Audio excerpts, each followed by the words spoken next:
The first thing that you're going to have to do is copy the Organic Utopia folder from Poland Pickup into your folder in Schools. Remember that I don't have a folder in Schools, that's why mine is on my desktop. Yours, however, should be in Schools, not on the desktop.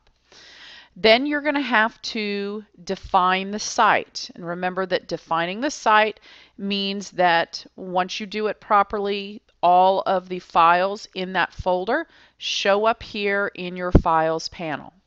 I've already opened up the index.html, which is the one HTML file in this folder that we're going to be working with.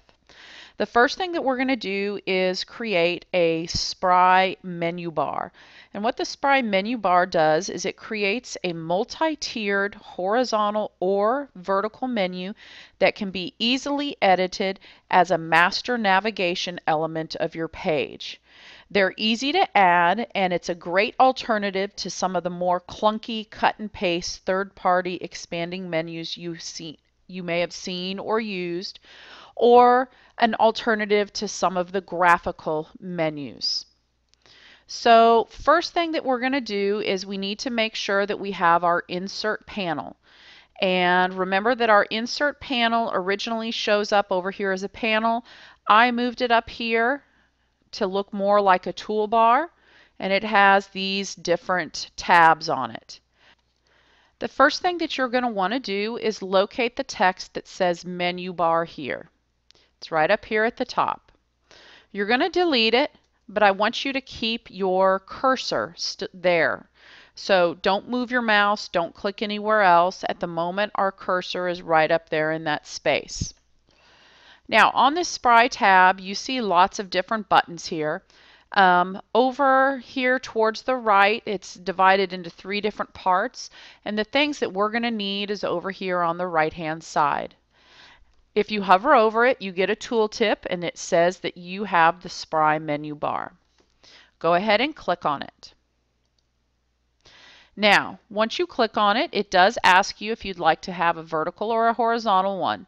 Obviously, horizontal means that it's going straight across, and in the area that you see up here that we're working with, that's what's going to fit best. If you had maybe a div that's going down here on the side of the page, then a vertical one is the one that you would use. So I'm going to choose horizontal, and I'm going to click OK. Now, by default, it shows up with 4 buttons, and they're just labeled item 1, etc., etc. It's up to us to change it to make it work with our site. So with our site, we have a few pages that we are going to have, and some of them are going to have sub-pages underneath it. So let's go ahead and start off down here. First off, if you click up here, notice that it says Spry menu bar. We know that it's selected, okay? And obviously we can work down here and find that we're on our Spry menu bar as well. Whoops, there we go, Spry menu bar. So there it is. So this first batch here, items 1 through 4, these are our main buttons. So if I click on item 1, I can move over here to the right-hand side and I can type in About Us. And as I hit tab to go to the next field, you can see that this first button changes to About Us. Now, the next one is where you put in the link. Now, obviously you don't have any other pages in here right now, but for the sake of learning what this does, I want to go ahead and type in about.html.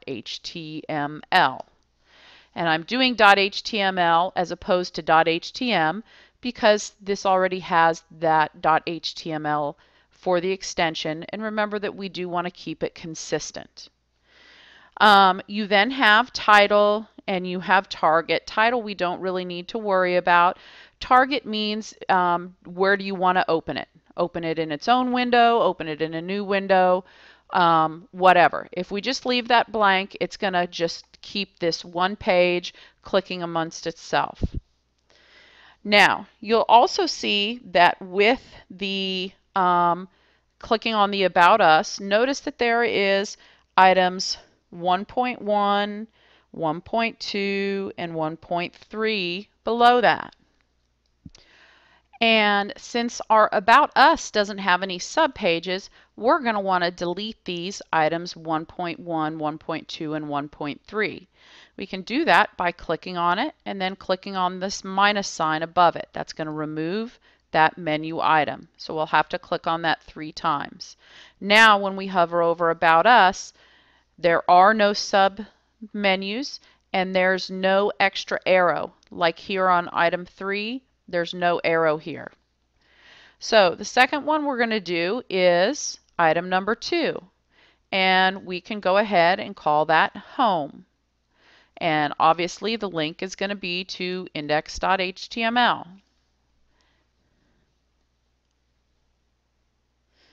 The third one that you're going to do is called Products, item 3. And we'll type in, products, and then the link will be products.html. Now, products is going to have some sub menus. And so we are going to type in gourmet foods, lifestyle, and beauty. So right here, item 3.1 will be gourmet foods, and the link should be gourmet.html. Item 3.2 will be lifestyle, and that will take us to lifestyle. Did I spell that correctly? No. Style.html. And finally, the third one will be beauty. And beauty.html. Now, you may have noticed that when you clicked on one or more of these that we had a third level that we could use. Now, gourmet foods is not going to have a third level, so we can get rid of those.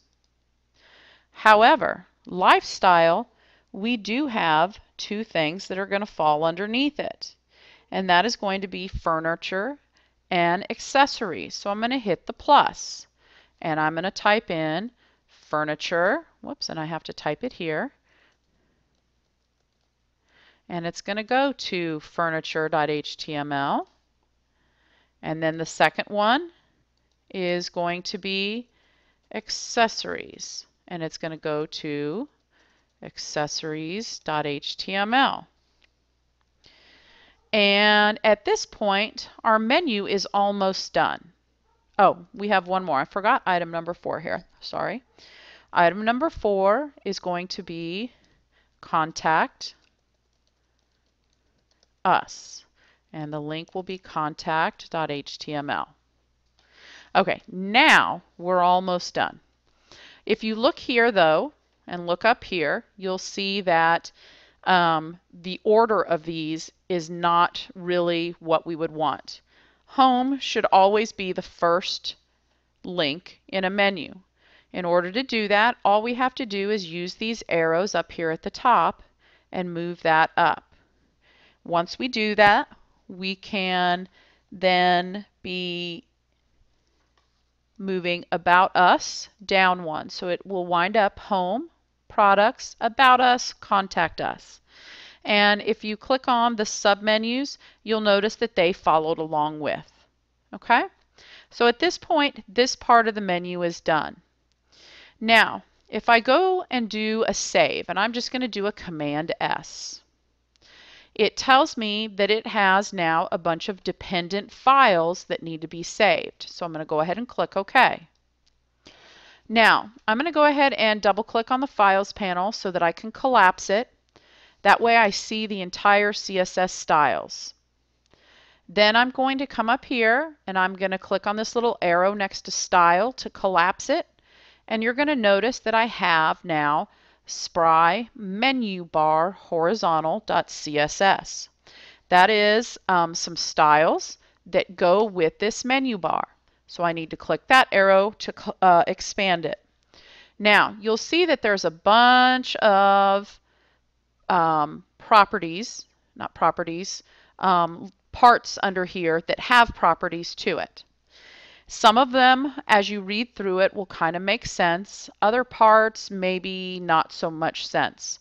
So the important thing is as you go through it, look at the properties as you look at each one and see what they have on it already. Okay? You can still add and subtract to it, but typically they have most everything that you need. Okay? And so that's one of the ways to go through it. Now, I do know specifically what it is that I want to change on here. So I'm going to ask you to find the UL dot menu bar horizontal, which is this first one here. Okay? Now, if you remember back to the HTML code, what is the UL? That is an unordered list, and that's what this particular menu bar is based off of, is an unordered list. So I'm going to come in here and I'm going to choose Add a Property. And the property I need to add is for a font family. So I'm going to type in, whoops, FO, and it's going to take me to that area. And here's font family. And then if I go to the drop-down list, Verdana, this first one there, is the one that I want to use. And you can see how it changed here. Then I'm going to have to go to the font size, which is already here, only it's listed at 100%. I actually want this to read 11 and then pixels, px. So I have to change that. Now the font size is good. Next, we're going to go to ul.menubar horizontal A. Okay, and as I scroll down, I'm going to, whoops, ul menu bar horizontal A. There it is. Now, A, if you remember, is the tag for a hypertext reference, okay, or the link, A href. That's what the A is. So this is going to change the color of our links. I'm going to choose for the background color, I want to type in, and I need to keep the pound sign there, but the hexadecimal code is going to be 88B036. It doesn't matter whether you type in your letters as lowercase or uppercase, it still applies it the same way. Then the color of the text underneath it, we need to change it to white. And the hex code for that is 3 Fs, so FFF, and that is changed. Then I'm going to go find the ul.menubar horizontal A, menu bar item hover. It's a long one, okay? And it is difficult to find because it is so long, so you have a couple of options. You can drag this over so you can see it, and I believe this is it right here, and then I can drag it back. Okay, so the color of the text is already white, which is fine, but the background color we want to change to, and again I'm going to leave the pound sign there, 9FCC41, and hit enter. And it's a slightly different shade of green than the previous one. Okay. And now if I hit Command S and then I try to preview this in my browser, it's going to tell me that there's other files that need to be saved. That's the cascading style sheet. I'm going to click yes.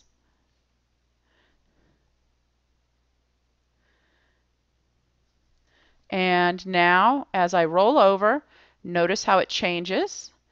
Now, notice that the blue popped up. That's a color that doesn't really work with this. So I'm going to close this. And whoops, I'm going to close this one too. And I'm going to go and I'm going to find there it is right there. And we have 33C.